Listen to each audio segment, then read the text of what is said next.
In the early days of Elden Ring, before the game was released to the general public, there was a closed network test. In this test, many were able to get a sneak peek into the lands between. They learned about Limgrave, the first area of the game, and started exploring this massive world we've come to love. During this time, news started trickling out to the rest of us about what the game was like. Character creation, various builds, and the weapons we could find. One item was seen as almost broken for its ability to put enemies to sleep. This was the sleep arrow. Once we were able to explore the lands between in full, a weapon was found that utilized the sleep ability and was not limited to how often it could be crafted: the Sword of St Trina.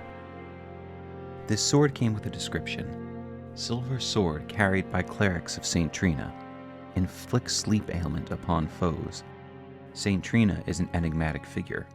Some say she is a comely young girl, others are sure he is a boy. The only certainty is that their appearance was as sudden as their disappearance. This is the first instance we have of St Trina, and after release, many were surprised they seldom came up in-game. There were only a few traces of them, such as St Trina's torch, St Trina's arrows, and St Trina's lily. Each of these items adds a little more to the overall story of St Trina. St Trina's torch is described as a candle-stand torch that burns with a light purple flame. The carvings depict St Trina, but in adult form, somewhat unnervingly. The light purple flame induces sleep. It has the ability Fires of Slumber, which allows you to blow into the candlestick's flame, creating a stream of hazy purple fire to cover the ground ahead. The intoxicating flames inflict the sleep ailment upon foes. From this, we learn that St Trina was quite young when they became a famous figure in the lands between. Next, we have Trina's lily, a pale purple water lily that is on the verge of wilting. They are described as exceedingly rare to find and a symbol of faith in St Trina. These are a crafting item that are used to create other items that can inflict sleep on your enemies. Lastly, we have St Trina's arrows, which, you guessed it, call sleep. These are arrows carved to resemble a withered water lily.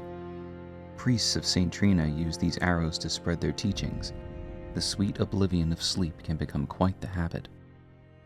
So given all we know about St Trina, it's clear that they were somewhat androgynous, they were seen as benevolent and worthy of having their own priests, had a deep connection to causing sleep across the lands between, and were only ever seen as a young man or woman.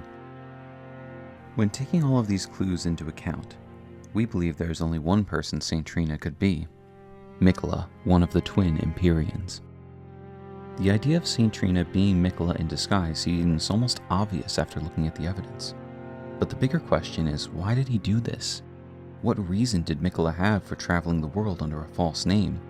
And why did he build a congregation devoted to a false identity when he already had the right to rule as a child of Marika and Radagon? We believe the answer can be found in the description of the incantation, Radagon's Rings of Light.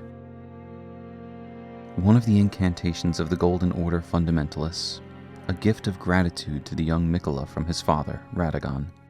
And yet the young Miquella abandoned fundamentalism, for it could do nothing to treat Malenia's accursed rot. This was the beginning of the unalloyed gold. As this tells us, Miquella's focus was curing Malenia's rot, and the fundamentalist ideas of the Golden Order did nothing to help him with this goal. We also know Miquella's main focus, aside from curing Malenia's rot, was to find a way to break his curse and ascend to full godhood. To exactly what ends, we do not know, but he chose to do this through the power of the Halig Tree and sleep. While we believe that this is enough to prove that St Trina and Miquella are one and the same, there's one other significant piece of information we've left out. A piece of cut content that actually confirms this to be the case. Before we dive into this, we want to clarify that cut content must have been cut for a reason. Whether that's because the creators decided it didn't fit with their vision of the game, or it's being held back for future DLC. We probably shouldn't assume that just because information exists in the game files, that it's true for the greater story of Elden Ring. With that said, let's dive in. Some time ago, there was a data mine dump of NPC dialogue that included content that was cut from Elden Ring's main game. Upon examining this dialogue, it was discovered that a whole NPC named Raiko would have had a questline related to St Trina. Ryko was a brewer who created alcohols using an item called slumber fog that our Tarnish would have collected. Those who drank his brews were put to sleep, and we would have been able to glean additional information and dialogue while they were in this state. It seems as though the information we learned through this questline would have led Ryko to Miquella's chamber in the Mogwin Palace, where he would say, "Finally, I have found it.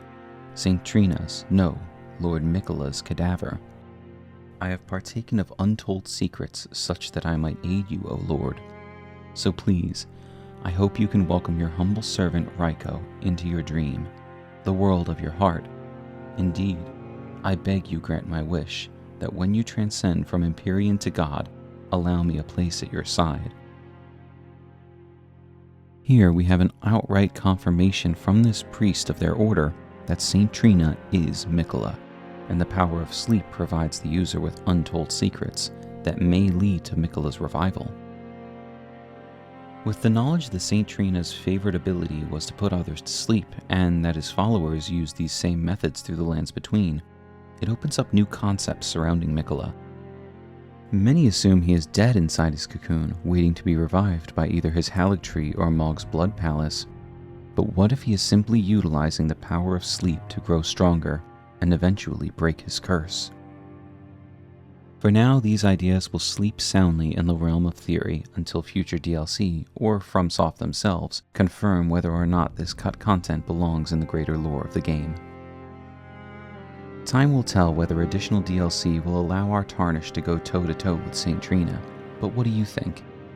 It seems all but certain that St Trina is Miquella, but do you have any other theories?